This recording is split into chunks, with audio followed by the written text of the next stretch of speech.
Well, it stayed on. It stayed on. I mean, you should know that before that revival, we went into Fortune's Gate. We went about 3 or 4 times. We met with the late Dr Nkomo, and we did what we did with his full blessings.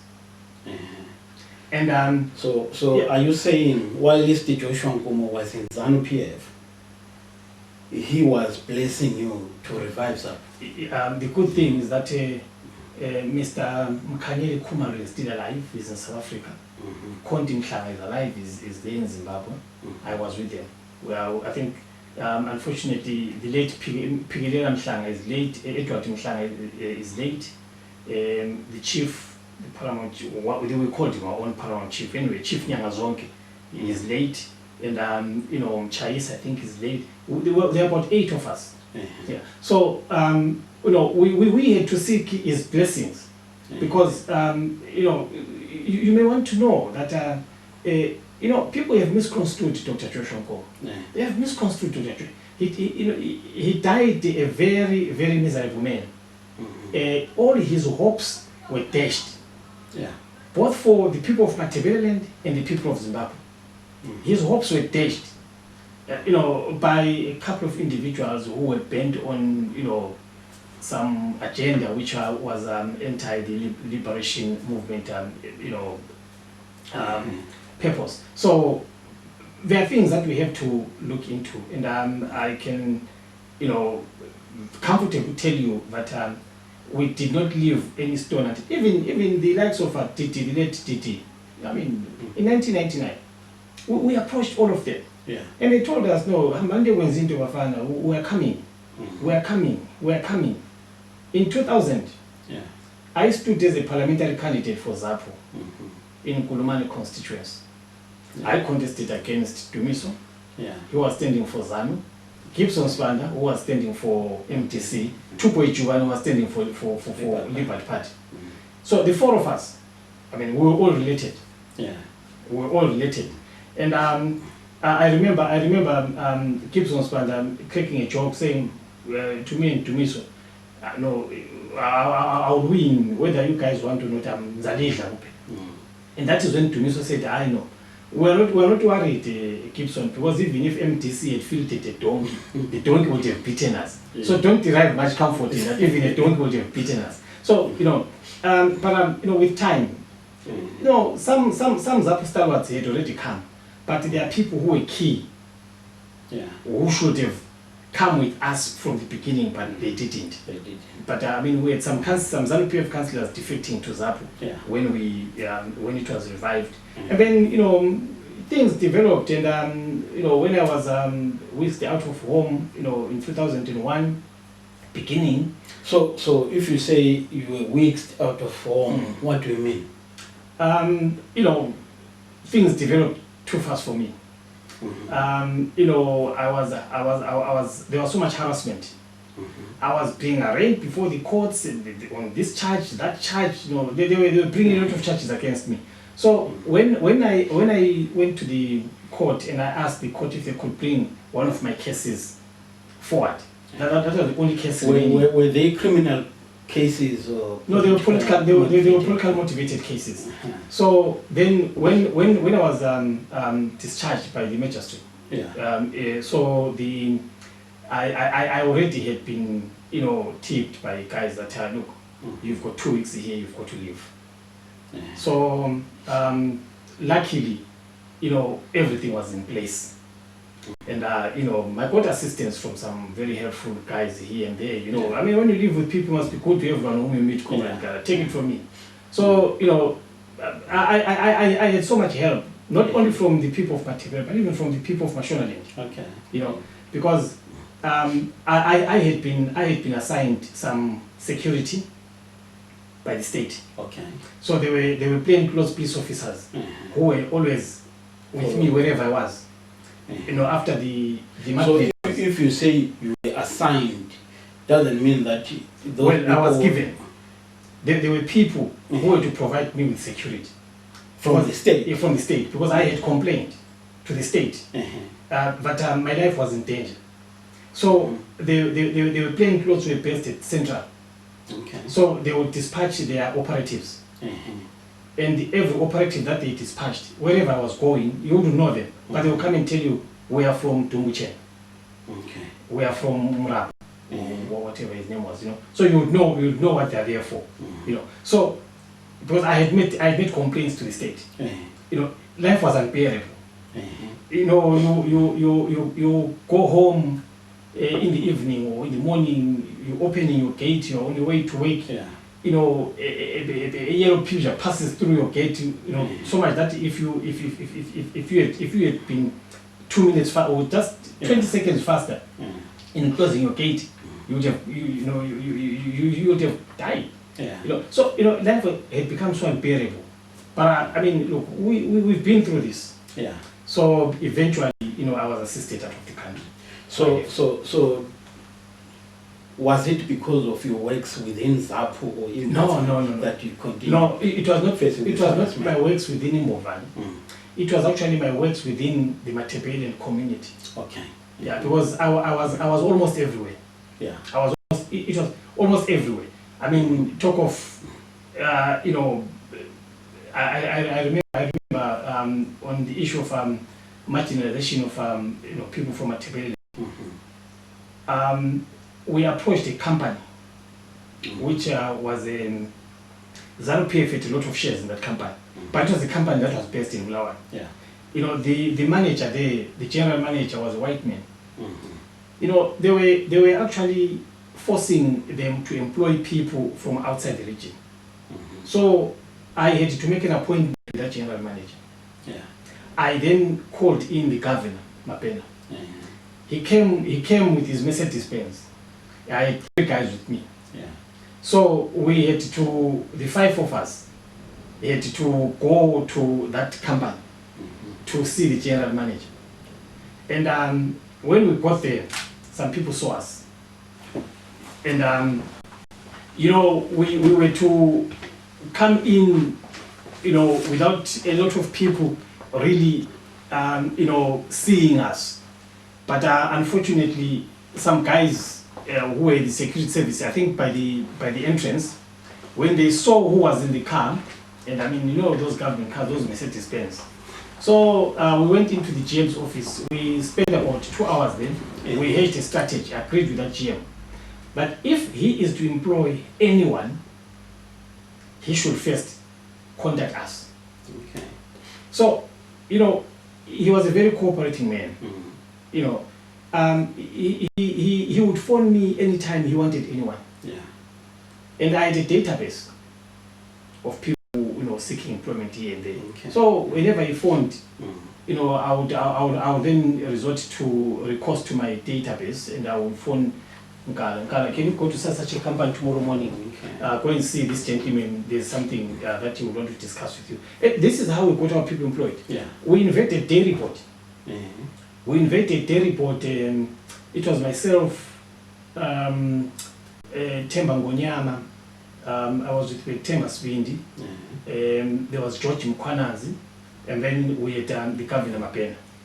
So this is surprising because we have never heard about you or any other people invading companies or really engaging them.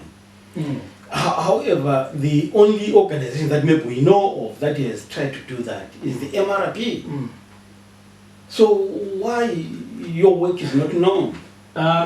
Look, we that's our nature, guy. That's our nature. We are not the kind of people who go and do things and go and stand in a mountain and you know, announce. But in politics, you need to publicize what you're doing. But my belief is this, Comrade Nka. I derive so much satisfaction from what I do and seeing it succeeding, whether people recognize it or not. I don't mind. For as long as I know that I have done something and I have made an effort to put food on Nkala's table, and Nkala's children are eating. If Nkala opts to tell people where you got that food from, it's up to him, but I won't tell the people.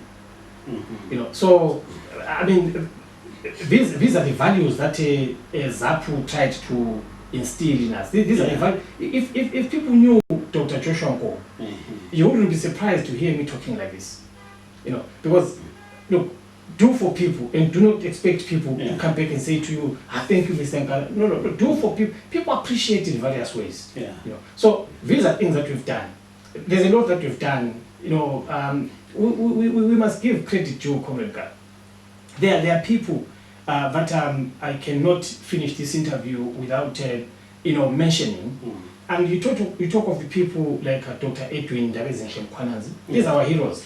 You talk of the people like the late Mqondobanzi. You speak of the late Kenneth Dlamini. Kenneth Ncube and Amos Dlamini. These two, Kenneth Dlamini and Amos Ncube, you know that they were run over by CIO, by the CIOs in Mulawa. So these were members of the Open Forum. And we must give a lot of respect to the members of the Open Forum as a block. And some of them were surviving. I know we've got Havana, who is at the NAST University. We had Mkandla at UCE United College. We had Mofat Njelezi, who was at the City Council. There's Dr. Temba Dlodlo, and they lost a lot of them. The late Agrippa Madlera. Those are the people who are the heroes of our struggle as the people of Matabeleland. I mean, some of them are living. You've got people like Dr. Mpiesizo Kutuza, Churchill Kutuza.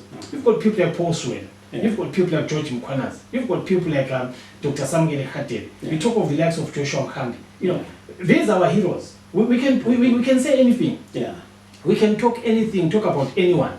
But I can tell you that deep down, if people were to get to know what these people have done, not for their own families, me and you, there are certain measures, there are certain steps, there are certain contemplations that we have made in the past in our quest to cause the system to accept and treat our people as human beings. So that's how it's been. All right. So what happened to the revived ZAPU? Well, it stayed on. It stayed on. I mean, you should know that before that revival, we went into Fortune's Gate. We went about 3 or 4 times. We met with the late Dr. Joshua Nkomo, and we did what we did with his full blessings. And so are you saying while Mr. Joshua Nkomo was in ZANU-PF, he was blessing you to revive ZAPU? The good thing is that Mr. Mqondobanzi is still alive. He's in South Africa. Konti Mhlanga is alive. Is there in Zimbabwe. I was with them. Well, unfortunately, the late Pigelela Mhlanga is late. Edward Mhlanga is late. The chief, the paramount, we called him our own paramount chief. Anyway, Chief Nyangazonke is late. And Chais, I think, is late. There are about 8 of us. So we had to seek his blessings because against marginalization, and I support them. I support anyone. It doesn't matter whether you are Karanga, Maniga, Zezuru, Njanja, what have you. As long as you are fighting against marginalization, if there's an injustice that is thrust upon you by the administration, you have to fight against it. I mean, you can't fold your arms when your children are going, without food, they are going without education, with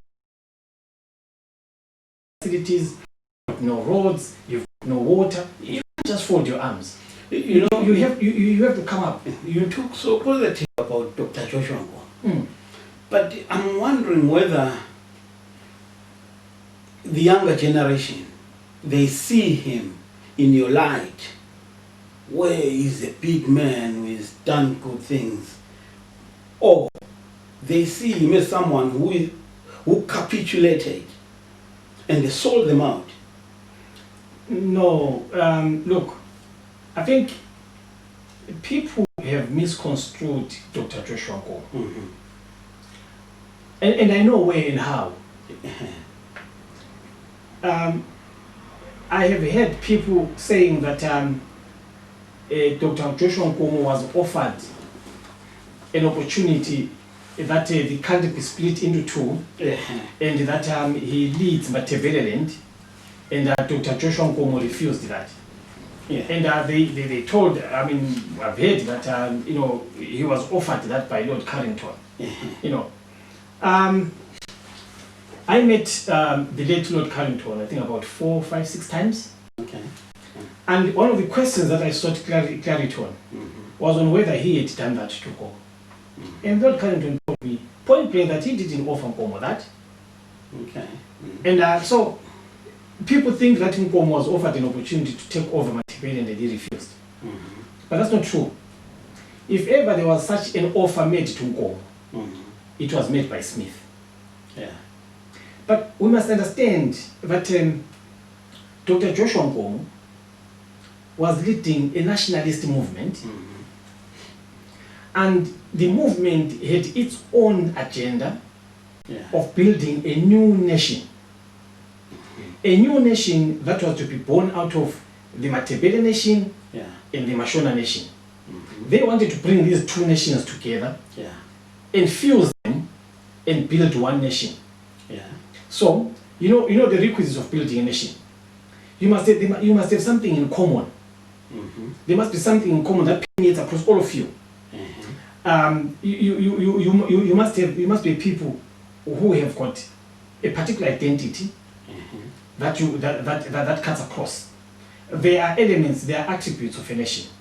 But this Dr. Joshua Nkomo and his colleagues, they were bent on bringing together all Zimbabweans into forming a new rainbow nation. However, we are angry today, or the youths are angry today, or something, because one, Nkomo shouldn't have allowed, his executive to take decisions that he took about ZAPU. Because look, out of the top 6 in his executive, he was the only person from Matebele land. So the rest were from Mashonaland. And mind you, people need to understand that Dr. Joshua Nkomo became the leader of ZAPU, a party which was formed by the people of Mashonaland, and they actually approached his father, asked his father for him to lead it. And you remember that the meeting that they held in Harare, I think it was in Highfield, where they elected the president of the party. I think he beat Chikerim, was it Chikerim, by 1 vote. Okay. So, and it was people from Mashonaland and some people from Matebele land who were there at that meeting. But there were more people from Mashonaland than people from Matebele. And those are the people who brought Dr. Joshua Nkomo into the leadership of the party. So, later on you see the composition of his executive, it was well balanced. It was well balanced. At times it was skewed or tipped in favor of people from Mashonaland in terms of positions of authority. And you come across them. They are very in the ZIPRA forces. I mean, you had quite a lot of them with senior positions. Almost everyone was one ZIPRA, or the incumbent, the president. They defected. People like Rex Nongo, they were ZIPRA, they left. So a lot of them were part of us. Then, and I mean, people, we all know what happened after that. So I think people should understand that the agenda that Dr. Joshua Nkomo had, I think he's a man who wanted to see it through. But unfortunately, he didn't realize that he was ambushed by cowards. He had people who were greedy. He had people who had been dispatched into his executive to come and monitor his activities and his agenda, so that at the same time, these people were fitting in, their kith and kin about what ZAPU was doing, what ZAPU was planning. So these are things that even you or me wouldn't have avoided. If you had come into, where Dr. Joshua Nkomo was, under the same condition and the same background as Dr. Joshua Nkomo, probably you would have done the same. But here is the other area where people sound very unhappy about the late Joshua Dr. Nkomo. It's only when it comes to the Ntumbali fiascos. There are some people who believe that Nkomo should have let the army, the ZIPRA forces, run over. He shouldn't have stopped the ZIPRA forces. And there are some today who even tell you that if at all they had anticipated what would come after, they should have, somewhat enough guts to shoot down the helicopter that Nkomo was using, announcing to ZAPU forces at Ntumba that they should put down their arms. But that's the benefit of hindsight. But look, I don't think that it is fair for people to be so castigating of Dr. Joshua Nkomo as if they knew exactly what it is that he was standing for. Look, blame me if you sit in agenda with me and we agree on the path that we should follow, and I deviate from that path without consulting you, without us coming up with an agreed position, then you can blame me. But having said that, a political party of the stature of ZAPU, with its intelligence, military wing, and with the things that happened in places like Mkakao and whatever, they saw it coming. And then? I want you to take it from there. Look, I've said to you that what ZAPU stood for and what ZAPU sought to achieve during that particular era of the liberation struggle and ZAPU's agenda post-independence, what you should realize, Nkomo was a peaceful man. Nkomo was not a man of war. No. He had no choice but to command ZAPU. But if he had his own way, ZAPU wouldn't have been there. Nkomo would have been happier with a negotiated settlement, like what other nations did. But we were forced. He was forced to actually go into the bush. He was forced to go into a guerrilla war, and he was forced to actually form ZAPU because the environment dictated that there must be a military wing. But otherwise, Nkomo was a loving man. He was a man who was, to some extent, if you take your time to read through and understand Nkomo, you will see a replica of King Lopengula. You will see a replica of King Mzilikazi. In the sense that Nkomo was a nation builder. He was a nation builder. And he wanted to build a nation. If Nkomo had gotten into power in 1980, me and you wouldn't be here today. Because Zimbabwe would be probably a first world country today. But unfortunately, the struggle was hijacked by hyenas. And when you hear Nkomo talking about his vision of a one Zimbabwe, one nation, a nation that doesn't know any difference between a man and a woman, a non-sexist nation, a non-tribal, non-racial, a nation where opportunities are veiled to all. What else do you want? A nation where we respect the rule of law, a nation where we've got love for each other, a nation where we respect each other, a nation where no army can be unleashed on people, a nation where no one should disappear because of their political views, a nation where no police officer should be seen harassing people because of their political views, a nation where people will be given the right to express their views, to demonstrate, for as long as the demonstrations are done in line with the agreed laws, there's no problem. This is what Dr. Joshua Nkomo stood for. When you talk of Nkomo's one nation Zimbabwe, that is what Nkomo meant. And I can tell you, that is exactly what King Lopengula stood for. That is exactly what the founding father, King Mzilikazi, had. And if you look at the way how Mzilikazi structured the nation, the Matabele Kingdom, look at the way how Lopengula structured the Matabele Kingdom. And if you had uttering a derogatory term about any tribe that constituted or that was a constituent of the Ndebele Kingdom, you would pay dearly for that. You would pay. This is what Dr. Nkomo wanted to. This is the Zimbabwe that Dr. Nkomo wanted to create. Okay. And that is a Zimbabwe. That is a Zimbabwe, which, in my view, was possible, but which, in my view today, may not be possible in the manner with which Dr. Nkomo envisaged. That's the question that I wanted to ask you. Taking into account, considering what has happened since 1980, do you think that one nation Zimbabwe is afforded an equal opportunity? And the MRP guys, what they are all asking,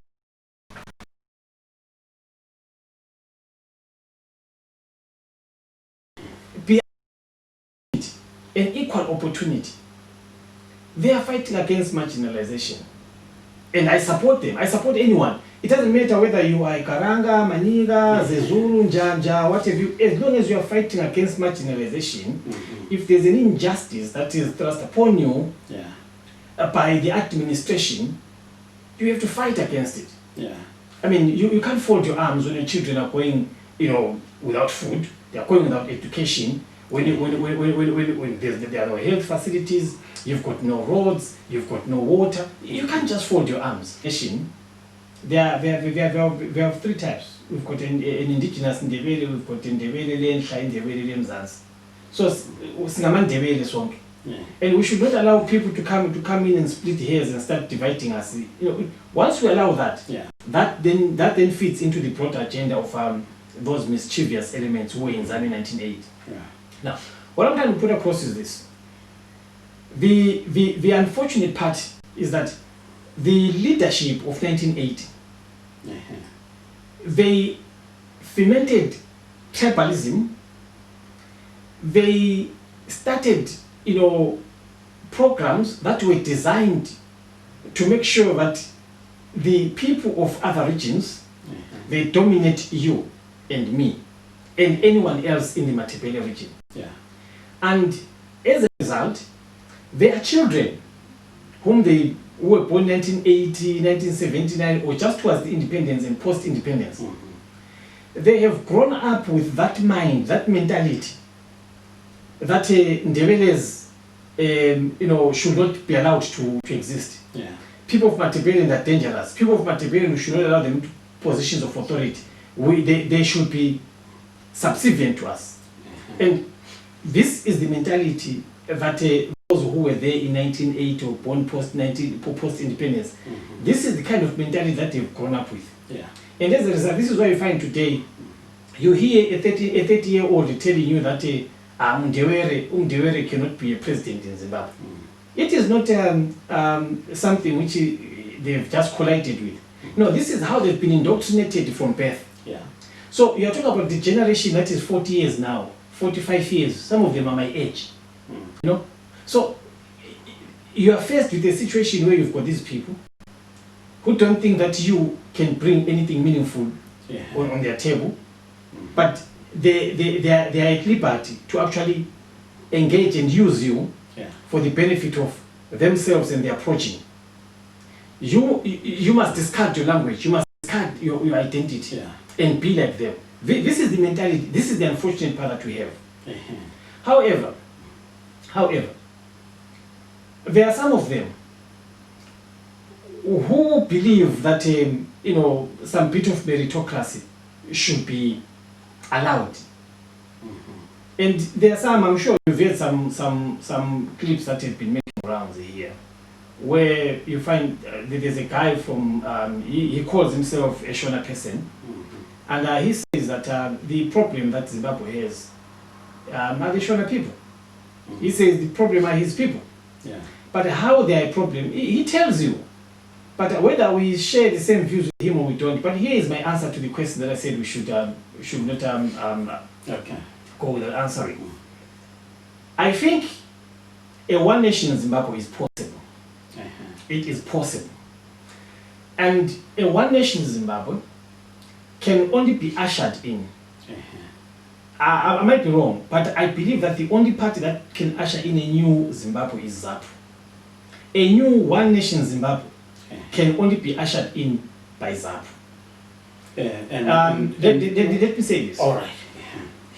I think it's part 5 of the Zimbabwe Constitution has to some extent entrenched the thinking that Ndebelés should never lead Zimbabwe.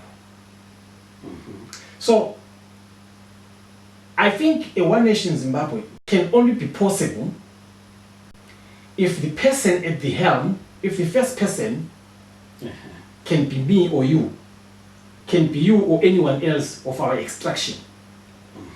Zimbabwe can be a one nation Zimbabwe if we can have a rotational president system where if we have a president for 2 terms from a Tebeleland, the next president should come from a Shonaland for 2 terms.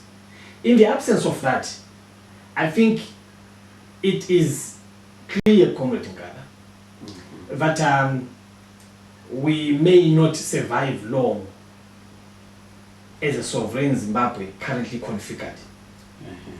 But that is for another day.